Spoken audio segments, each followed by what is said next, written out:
So, good morning mga langga. Katatapos ko lang maligo, medyo basa pa buhok ko, pero tinili ako na maglalagay ako ng Dermatec. Ito yung ginagamit ko para maglessen yung aking mga scars. So, nalagay ko na siya. So, rub lang natin siya.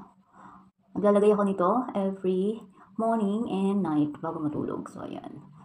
Nilagyan ko na talaga. Ito kasi medyo malalim siya, kaya kailangan mag-focus tayo dito. Ayan. 2 months mo lang itong pwedeng gamitin. Hindi mo na siya pwedeng gamitin ng sobra sa 2 months. Kita niyo yan, no? Medyo malalim talaga to. Feeling ko talaga. At least, medyo nawawala-wala na rin yung scars ko sa katawan. Hindi na siya ganun ka-visible yung iba. Pero yung sa face na lang talaga, medyo ano pa.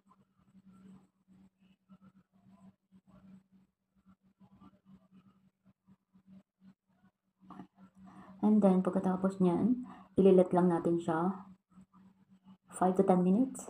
Saka tayo magpapatong ng foundation. Pwede naman patungan to ng ng makeup. Basta kailangan ma-absorb muna ng skin. I-leave mo muna siya ng 15 to 20 minutes. And then pwede ka matin maglagay ng sunblock if ever nalalabas ka. Tsaka ano naman siya. May instruction naman siya. So, yun na lang. To how to use, gently apply a small amount of the gel to the clean dry skin twice daily. Yan.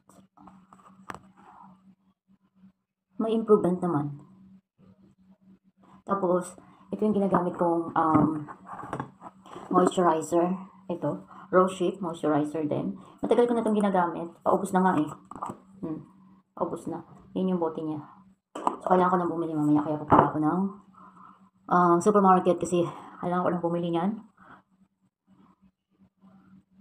Ang Rose Shape kasi, maganda rin siya sa mga spot. Nakaka-brighten ng skin also. So, yan lang. Massage lang natin at konting tiis lang, mawawala din yan. Diba? Ay na, nakalimutan pa pala ako na dito. Ito rin, ramdam ko, medyo malalim siya. Hindi ko naman siya pinors na tuklapin. Siyempre, pag maliligo ka, di ba, nababasa siya.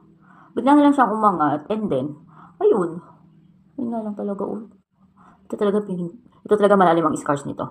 Tsaka to, ayun, parang may hole na siya. Pero hindi ito, pero nag-lesson na siya. So, ayun lang guys, maraming salamat sa panonood.